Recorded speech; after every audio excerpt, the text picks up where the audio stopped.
नमस्कार साथियों, कैसे हैं आप। आज की वीडियो में अपन बात करेंगे जूनियर अकाउंटेंट और टीआरई एग्ज़ाम के लिए राजस्थान सेवा नियम के पार्ट फर्स्ट के चैप्टर 10 अवकाश की सामान्य शर्तें एवं स्वीकृति, मतलब लीव के लिए क्या जनरल कंडीशंस है और उनकी सैंक्शंस किस हिसाब से होती है, उनको स्वीकृत कैसे करवाया जाता है। तो सबसे पहले नियम 57 है, जिसमें अवकाश का अर्जन मतलब लीव कैसे अर्न होगी उसके बारे में बता रखा है, उसका उल्लेख है उसमें। तो अवकाश केवल कर्तव्य संपादन द्वारा अर्जित किए जाते हैं, मतलब जो लीव आपको अर्न होएगी, अर्जित होएगी, वो केवल ड्यूटी परफॉर्म करने से यानी कर्तव्य संपादन करने से यानी कार्य करने से ही आपको अर्जित होएगी।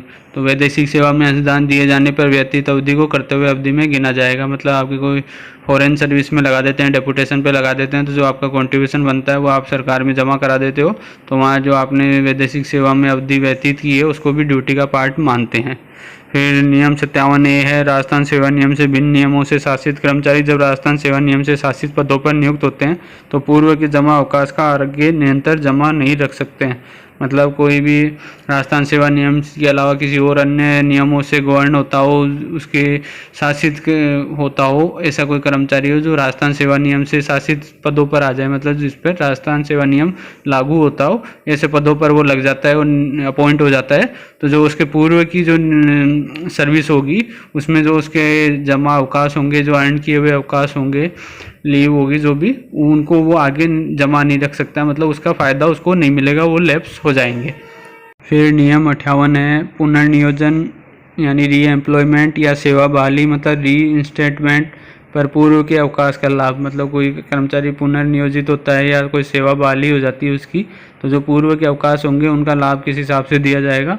तो यदि कोई राज्य कर्मचारी सेवानिवृत्ति के पश्चात पुनर्नियोजित हुआ हो और कर्मचारी द्वारा पेंशन लाभ या ग्रेच्युटी वापस सरकार को लौटा दी जाती है तो पूर्व के अवकाश का आगे निरंतरता में लाभ दिया जा सकता है। मतलब कोई कर्मचारी है वो रिटायर होने के बाद पुनर्नियोजित हो जाता है, रीअपॉइंट हो जाता है, वापस सेवा में आ जाता है, और कर्मचारी जो उसको पेंशन लाभ मिले हैं और जो ग्रेच्युटी उसको मिली है, ग्रेच्युटी की राशि, वो अगर सरकार को वापस लौटा देता है तो जो उसको पूर्व में जो लाभ अवकाश मिले थे उनको वो आगे उनका लाभ ले सकता है, उनको कंटिन्यू रख सकता है। बर्खास्त कर्मचारी न्यायालय द्वारा पुनः बहाल हो जाए तो पूर्व के जमा अवकाश का लाभ ले सकता है। मतलब किसी को बर्खास्त कर दिया हो, टर्मिनेट कर दिया हो, सेवा से निकाल दिया हो और वो कर्मचारी वापस कोर्ट के आदेश से पुनः बहाल हो जाए तो जो उसके पूर्व के जमा अवकाश थे, उसके पास जो अर्न किए हुए उसके बैलेंस लीव थी, उनका वो लाभ ले सकता है। फिर नियम 59 है, अवकाश अधिकारिणी मतलब अवकाश स्वीकृत करता अधिकारी जनहित में अवकाश स्वीकृत करने से मना कर सकता है या स्वीकृत किए गए अवकाश को निरस्त कर सकता है, किंतु उसे आवेदित एवं देय अवकाश की प्रकृति परिवर्तित करने का अधिकार नहीं है। मतलब जो भी आपका लीव सैंक्शनिंग अथॉरिटी होगा वो जनहित में मतलब पब्लिक इंटरेस्ट में आपका जो लीव होगी उसको स्वीकार करने से मना कर सकता है, उसको डिनाई कर सकता है, या जो स्वीकृत कर लिया वो आपने अवकाश मतलब एक बार स्वीकृत हो गया हो उसको निरस्त भी कर सकता है। मतलब उसने स्वीकृत तो कर दी है, फिर वो बाद में उसको आदेश को निरस्त करके आपकी छुट्टियां कैंसिल कर सकता है। किंतु जो आपने अवकाश आवेदन किया है और जो आपको देय अवकाश है उनकी नेचर चेंज नहीं कर सकता, उनकी प्रकृति चेंज नहीं कर सकता। जैसे आपने पीएल के लिए मतलब उपार्जित अवकाश के लिए अप्लाई किया हो तो वो दूसरे किसी और अवकाश में या अर्धवेतन अवकाश में या रूपांतरित अवकाश में उसको चेंज करने का उसको अधिकार नहीं है। मतलब उसका प्रकृति नेचर चेंज करने का उसके पास कोई अधिकार नहीं है। राज्य कर्मचारी पूर्व में स्वीकृत एवं उपभोग किए गए अवकाश को दूसरे प्रकार के अवकाश में बदलने का प्रार्थना पत्र अवकाश समाप्ति के 3 माह के भीतर प्रस्तुत कर सकता है। लेकिन कोई कर्मचारी चाहे तो वो जो उसने अवकाश का उपभोग किया है, स्वीकृत करवाए हैं अवकाश, उनको चेंज करवा सकता है एक अवकाश से दूसरे अवकाश में। मतलब उनकी प्रकृति वो चेंज कर सकता है। उसको एक एप्लीकेशन देनी होगी, वो कितने दिन के अंदर अंदर देनी होगी, उसको अवकाश समाप्ति मतलब जब उसके अवकाश समाप्त हो जाएंगे उसके 3 माह के अंदर अंदर उसको एप्लीकेशन दे के वो उनको चेंज करवा सकता है उसकी प्रकृति को। फिर नियम 60 है, अवकाश का प्रारंभ तथा अंत। मतलब कब माना जाएगा कि लीव अपनी स्टार्ट हो गई और कब उसका एंड माना जाएगा, कब प्रारंभ और कब अंत होएगा। तो अवकाश का प्रारंभ उस दिन से माना जाता है कि जब कर्मचारी अपना कार्यभार हस्तांतरित करता है तथा जब कार्य ग्रहण कर लेता है तो अवकाश समाप्त माना जाता है। मतलब उसका लीव उस दिन स्टार्ट होएगी जिस दिन वो अपना जो कार्यभार है, जो उसको कार्य मिला हुआ है, जो उसको वर्क चार्ज है, वो ट्रांसफ़र कर देता है, मतलब हस्तांतरित कर देता है किसी और को। और जिस दिन वो ज्वाइन कर लेता है वापस ड्यूटी को, उस दिन उसकी अवकाश समाप्त माना जाता है और लीव खत्म हो जाती है उस दिन।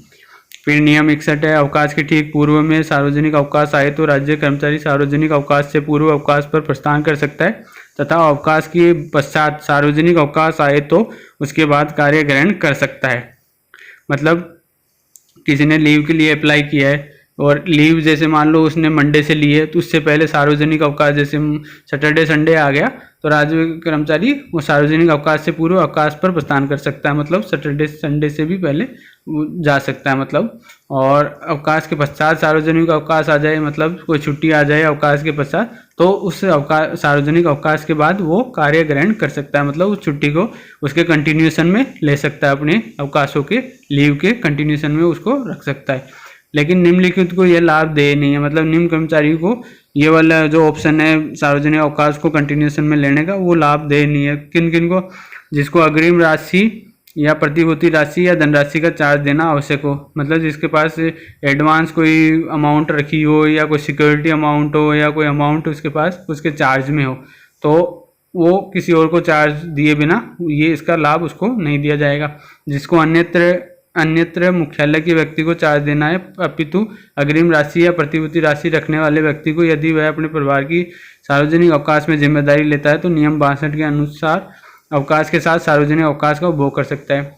दूसरा जो है वो है अन्यत्र मुख्यालय के व्यक्ति को चार्ज देना आवश्यक हो, जिसको मतलब किसी और दूसरे हेडक्वार्टर के व्यक्ति को उसको चार्ज देना आवश्यक हो, तो वो भी उक्त जो सार्वजनिक अवकाशों का उपभोग है उसका फायदा नहीं ले सकता। लेकिन अगर वो अग्रिम राशि या प्रतिभूति राशि रखने वाला जो व्यक्ति है वो ये कहे कि इस प्रकार की मैं सार्वजनिक अवकाश में भी जिम्मेदारी लेता हूँ, रिस्पॉन्सिबिलिटी लेता हूँ, तो नियम 62 के अनुसार जो ये सार्वजनिक अवकाशों का उपभोग है वो कर सकता है अपने अवकाशों के साथ, मतलब ये उपयुक्त जो फायदा है उसको ले सकता है वो फायदे को।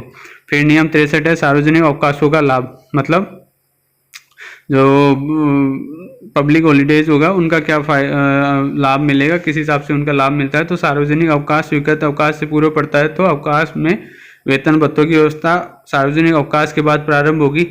मतलब कोई पब्लिक हॉलीडे जो है सार्वजनिक अवकाश है वो स्वीकृत अवकाश से पूर्व आ गया, मतलब प्रीफिक्स है वो एक तरह से, मतलब पहले आ रहा है आपके अवकाशों से। जैसे मान लो आपने 1 तारीख से सैंक्शन करवाई है लेकिन पिछले महीने की 30 तारीख को आपके सार्वजनिक अवकाश पड़ गया है, तो जो वेतन और भत्तों की व्यवस्था होगी, मतलब वेतन और भत्ते जो आपको मिलेंगे वो सार्वजनिक अवकाश के बाद प्रारंभ होगी। मतलब जो अवकाश वेतन होगा वो आपको सार्वजनिक अवकाश के अगले दिन से मिलेगा, जिस दिन से आपने आपकी अवकाश स्वीकृत करवाए हैं। मतलब सार्वजनिक अवकाश के दिन भी आपको वेतन ही मिलेगा, अवकाश वेतन नहीं मिलेगा।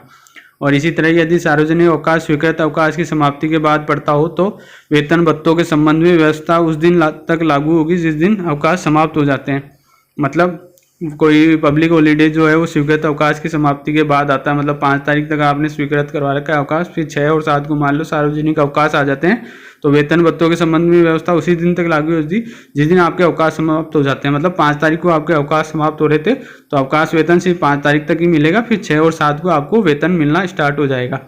मतलब अर्थात यदि सार्वजनिक अवकाश नहीं होता तो कर्मचारी सेवा पर उपस्थित हो जाता। मतलब जैसे 5, 6 और 7 तारीख का आपका सार्वजनिक अवकाश नहीं होता तो आप 6 तारीख को ही अवकाश से लौटकर कार्य ग्रहण कर लेते, सेवा पर उपस्थित हो जाते। तो यहाँ 5 तारीख तक ही आपको अवकाश वेतन मिलेगा, 6 तारीख से आपको वेतन मिलना स्टार्ट हो जाएगा।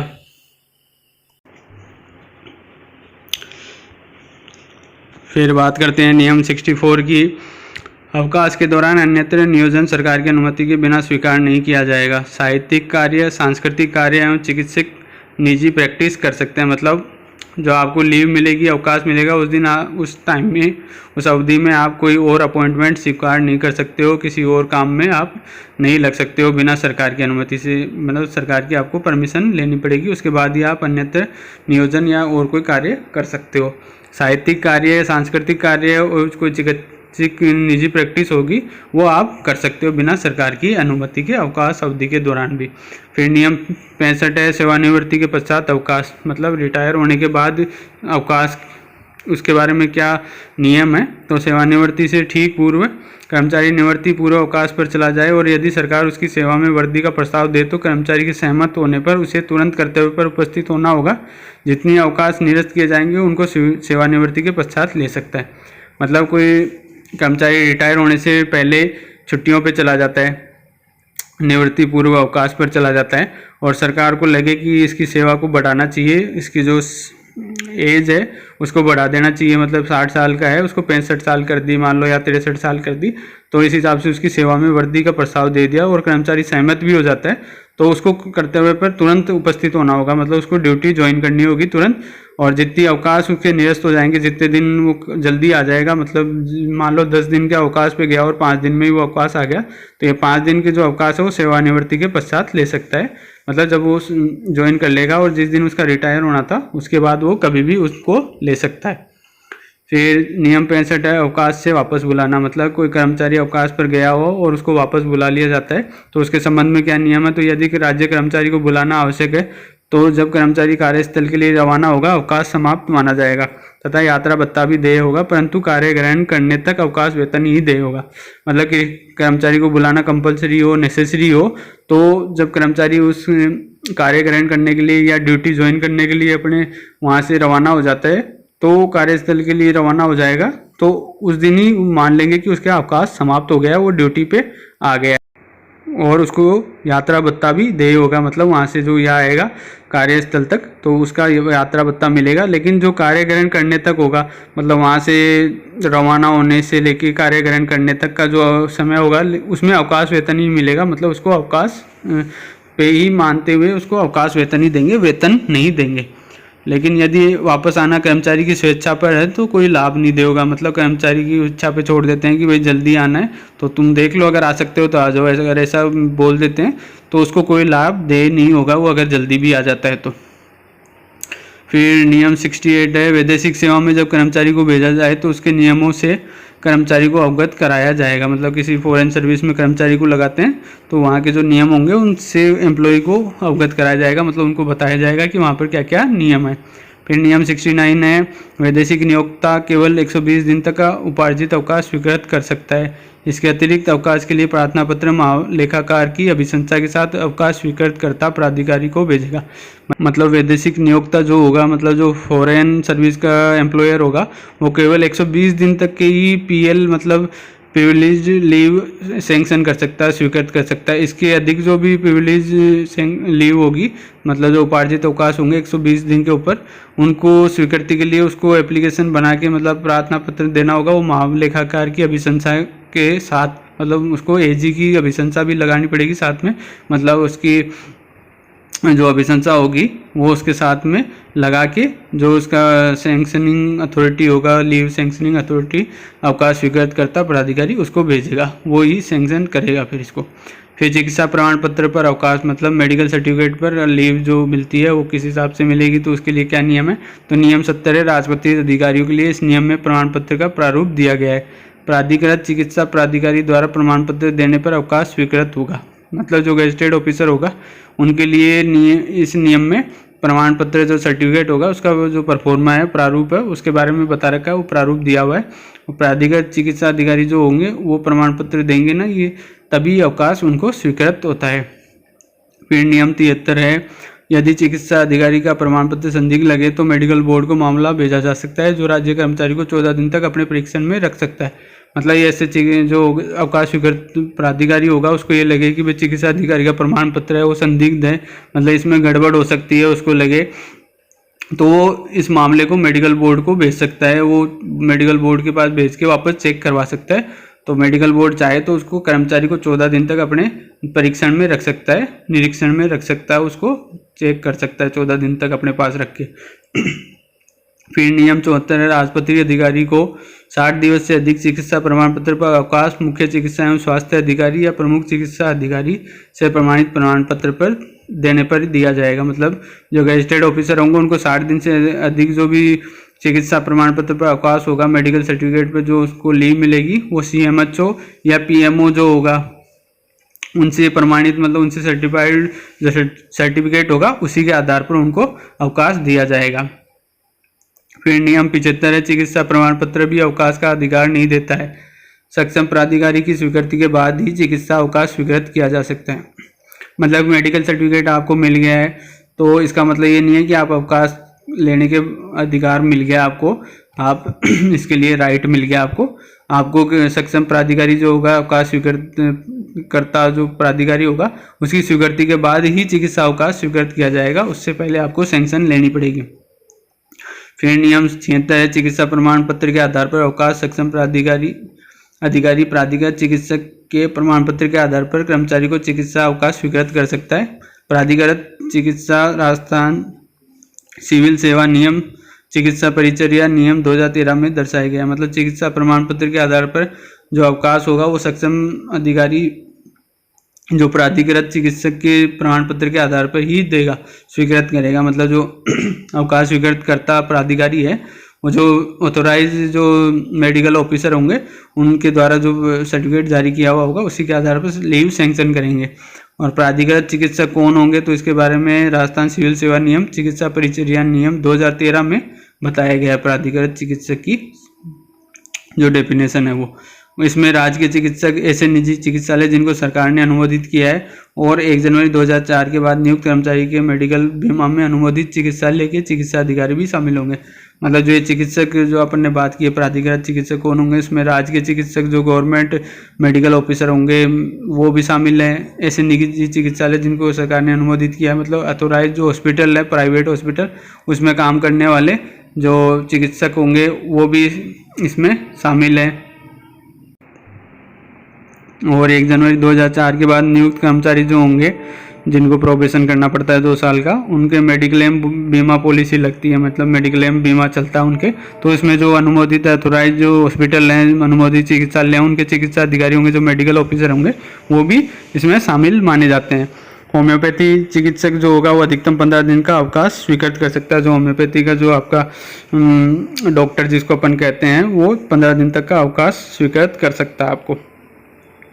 और जहाँ कर्मचारी बीमार पड़ता है यदि वहाँ कोई प्राधिकृत चिकित्सक नहीं हो, अर्थात कोई राजकीय चिकित्सालय या औषधालय नहीं हो और उनमें चिकित्सक नहीं हो, तो उस स्थान पर स्थित रजिस्टर्ड मेडिकल प्रैक्टिशनर के प्रमाण पत्र के आधार पर भी चिकित्सा अवकाश दिया जा सकता है। मतलब जैसे कहीं कर्मचारी ऐसी जगह बीमार पड़ गया जहाँ कोई ऑथोराइज चिकित्सक नहीं हो या राजकीय चिकित्सालय यानी गवर्नमेंट हॉस्पिटल नहीं हो या औषधालय नहीं हो कोई, या उसमें औषधालय या चिकित्सालय तो हो, हॉस्पिटल तो हो, लेकिन उसमें चिकित्सक नहीं हो, मतलब उसमें कोई डॉक्टर नहीं हो, तो उसके स्थान पर अपन रजिस्टर्ड मेडिकल प्रैक्टिशनर जो होते हैं उनका भी प्रमाण पत्र के आधार पर अपन चिकित्सा अवकाश ले सकते हैं। लेकिन उसके लिए आपको क्या करना पड़ेगा, ऐसे प्रमाण पत्र में प्रैक्टिशनर का पंजीयन क्रमांक अंकित करवाना आवश्यक होगा। मतलब जो उसका रजिस्ट्रेशन नंबर होगा वो डलवाना पड़ेगा प्रमाण पत्र में, तभी आपको अवकाश स्वीकृत होगा। फिर नियम 77 है, चतुर्थ श्रेणी कर्मचारी किसी भी स्तर के चिकित्सा अधिकारी से प्रमाण पत्र प्रस्तुत कर सकता है। मतलब 4th क्लास जो एम्प्लॉय होगा वो किसी भी प्रकार स्तर के मतलब चिकित्सा अधिकारी से प्रमाण पत्र प्रस्तुत कर सकता है इस लीव के लिए। फिर नियम 78 है, यदि किसी प्रकरण में कर्मचारी के सेवा पर पुनः उपस्थित होने की संभावना शेष नहीं हो तो चिकित्सा अधिकारी को अवकाश स्वीकृत करने की अभिशंसा नहीं करनी चाहिए। मतलब कि चिकित्सक को ये लगे, सरकारी चिकित्सक को, कि भाई ये कर्मचारी वापस सेवा में उपस्थित नहीं हो पाएगा, मतलब वापस नहीं आ पाएगा सेवा में, उसकी संभावना उसको नहीं लगे कि संभावना शेष नहीं हो कि वो वापस आ पाएगा, तो चिकित्सा अधिकारी को अवकाश स्वीकृत करने की अभिशंसा मतलब रिकमेंडेशन नहीं करनी चाहिए, उसको अवकाश स्वीकृत करवाने के लिए नहीं कहना चाहिए। फिर नियम 80 है, अवकाश देने की प्राथमिकता में, मतलब अवकाश देने की प्राथमिकता किस हिसाब से रखी जाएगी, किसको पहले अवकाश दिया जाएगा। तो सार्वजनिक हित में जब अवकाश स्वीकृतकर्ता अधिकारी द्वारा अपने अधीनस्थों के अवकाश आवेदनों को स्वीकृत किया जाना संभव नहीं हो तो अवकाश देने की प्राथमिकता में निम्न तथ्यों को दृष्टिगत रखना चाहिए। मतलब सार्वजनिक हित में पब्लिक इंटरेस्ट में अगर सभी को एक साथ छुट्टियां देना, अपने जो अधीनस्थ होंगे जो उसके सबऑर्डिनेट्स होंगे वो एक साथ आवेदन कर दे और सबको छुट्टी देना संभव नहीं हो, तो जो प्रायोरिटी अपन डिसाइड करेंगे किसको पहले छुट्टी देनी है, तो उसमें निम्न तथ्यों को अपन को दृष्टिगत रखना होगा, मतलब उनका ध्यान रखना होगा। किन किन का, भाई जिसके पास सबसे अधिक अवकाश शेष हो या पूर्व में अवकाश पर वो कब गया था, पूर्व में उसको अवकाश पर जाने से मना किया हो, मतलब उसने अप्लाई किया और अपन ने उसको जाने नहीं दिया हो, पूर्व में उसको अवकाश समाप्ति से पूर्व ही बुला लिया गया हो, मतलब उसको अवकाश उसके समाप्त नहीं हो उससे पूर्व ही बुला लिया गया हो, तो ऐसी बातों को ध्यान रख के फिर प्रायोरिटी डिसाइड की जाएगी कि किसको पहले अवकाश पर भेजा जाएगा। फिर नियम 81 है, सेवा में लौटने के अयोग्य कर्मचारी को चिकित्सा प्रमाण पत्र पर अवकाश। मतलब सेवा में लौटने के अयोग्य हो गया कि वो वापस सेवा में नहीं लौट पाएगा, तो कर्मचारी को चिकित्सा प्रमाण पत्र पर अवकाश किस हिसाब से दिया जाएगा।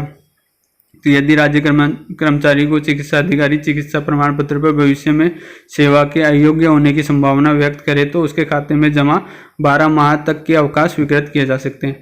मतलब चिकित्सा अधिकारी जो मेडिकल ऑफिसर होगा वो उसके चिकित्सा प्रमाण पत्र पर ये लिख दे कि इसके भविष्य में अयोग्य होने की संभावना है, मतलब कि ये हो सकता है कि ये अयोग्य हो जाए और वापस सेवा में नहीं लौट पाए, सिर्फ वो पॉसिबिलिटी बताए, तो उसके खाते में जमा जो उसके अवकाश होंगे वो अधिकतम 12 माह तक के स्वीकृत किए जा सकते हैं। परंतु यदि चिकित्सा प्रमाण पत्र पर अवकाश चिकित्सक स्पष्ट कर दे कि कर्मचारी सेवा के अयोग्य हो गया तो उसे 6 माह तक का ही अवकाश स्वीकृत किया जाएगा। अभी तक अपन ने बात की थी वो संभावना व्यक्त करे, लेकिन अगर वो क्लियरली ये लिख दे, स्पष्ट कर दे वो कि भाई कर्मचारी अयोग्य हो गया, वापस सेवा में नहीं लौट पाएगा, तो उसको अधिकतम 6 माह तक का ही अवकाश दिया जाएगा। फिर नियम 82 है, निष्कासित किए जाने वाले कर्मचारी का अवकाश स्वीकृत नहीं किया जाएगा। मतलब किसी भी कर्मचारी को टर्मिनेट किया जाना हो, सेवा से निकाला जाना हो, तो उसकी लीव सैंक्शन नहीं की जाएगी, अवकाश स्वीकृत नहीं किया जाएगा। फिर नियम 83 है, राज्य कर्मचारी जिसने चिकित्सा प्रमाण पत्र के आधार पर अवकाश स्वीकृत कराया है अपने कर्तव्य पर उस समय तक उपस्थित नहीं हो सकेगा जब तक वह स्वस्थ होने का प्रमाण पत्र निर्धारित प्रपत्र में प्रस्तुत नहीं कर देवे। मतलब किसी ने मेडिकल सर्टिफिकेट लगा के छुट्टियां स्वीकृत करवाई है, अवकाश स्वीकृत करवाए हैं, तो वो कर्तव्य पर मतलब ड्यूटी पर वापस तब तक उपस्थित नहीं हो सकता, मतलब जब तक वो वापस उसको ज्वाइन नहीं कर सकता ड्यूटी को, जब तक स्वस्थ होने का प्रमाण पत्र वो निर्धारित प्रपत्र में प्रस्तुत नहीं कर देवे। मतलब जो पहले से सेट परफॉर्मा है उसमें फिट होने का मतलब फिटनेस सर्टिफिकेट वो नहीं लगा देवे, तब तक वो वापस ड्यूटी ज्वाइन नहीं कर सकता है। स्वस्थता प्रमाण पत्र का प्रारूप इसी नियम में दिया गया है। मतलब जो फिटनेस सर्टिफिकेट का जो परफॉर्मा है वो भी इसी नियम में बता रखा है किस प्रारूप में उसको देना है।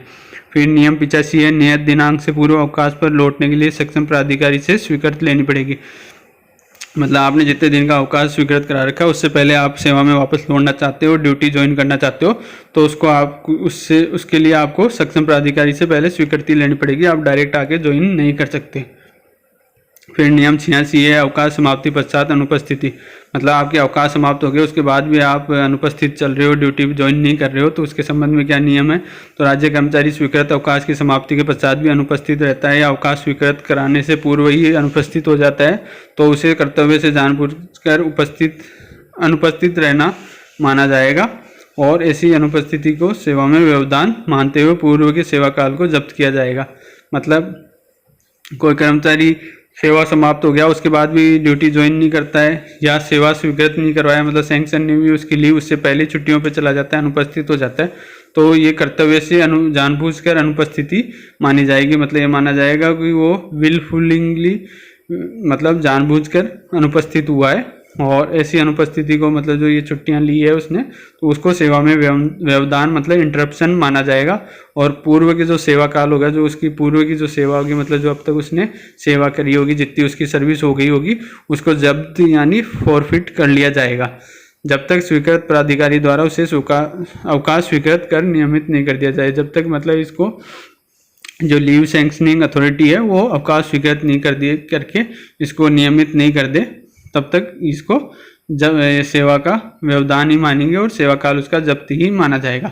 यदि कर्मचारी 1 माह से अधिक समय तक अनुपस्थित रहता है तो उसे सेवा से बर्खास्त किया जा सकता है।